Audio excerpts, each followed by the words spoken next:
This is my future front porch fireplace. I gotta dig basically all this dirt and rocks out, and it'll kind of be a natural stone fire pit. That's for winter. And then a bunch of these rocks.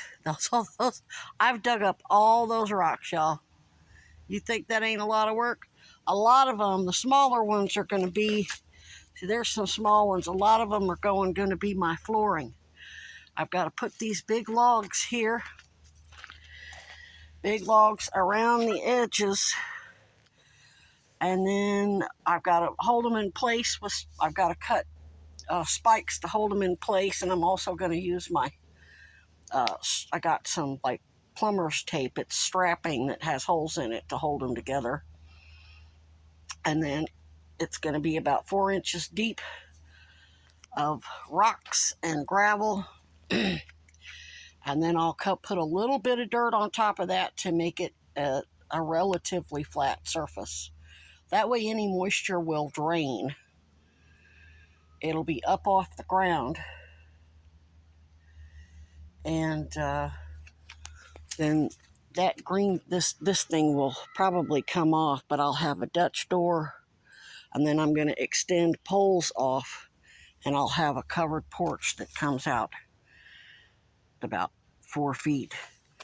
And then there will be, I'll stack up a lot of rocks up here, and when you build a fire in here, that the rocks will hold the heat and radiate it out slowly.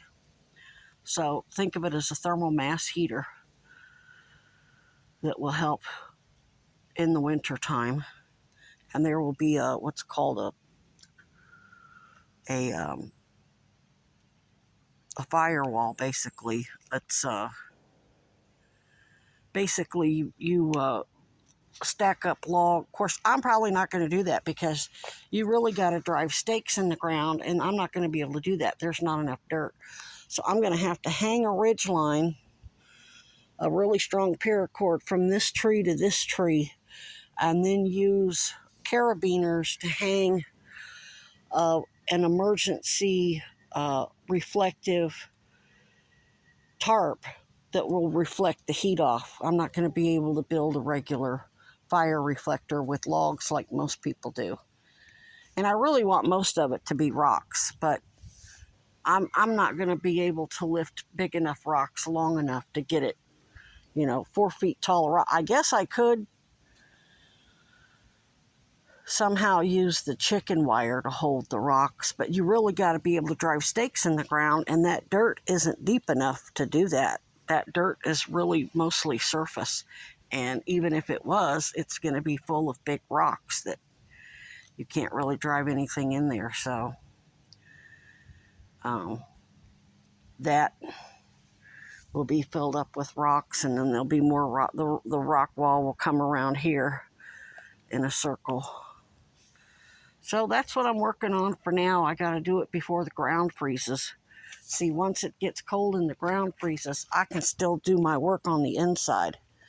I won't be able to do shit on the outside. So trying to get all the rocks that I need dug up. That's a big pile of rocks. That's as tall as my knee. That's 2.5 foot tall rock. It's fun though. I love it. It's very appealing to my OCD, I guess.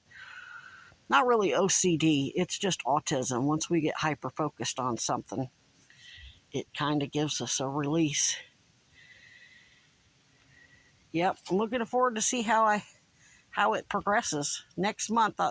After this payday, I'll have plenty of time. The weather's gonna lighten up on us and be in the high 70s, low 80s after next week. Mosquitoes really aren't too bad out here. Hi, Mama Squirrel. I put plenty of food out for you, baby. Yes, I did. You're so skinny. You're so skinny now that you got had all the babies. Poor thing. Yeah, there's lots of seeds out, baby. Yes, there is. See, I don't care about that. I want some peanuts. All right, well, I've already got the tent locked up, so I can't get you no peanuts, but you'll have plenty tomorrow. You're going to eat good tomorrow, that's for sure. We all are.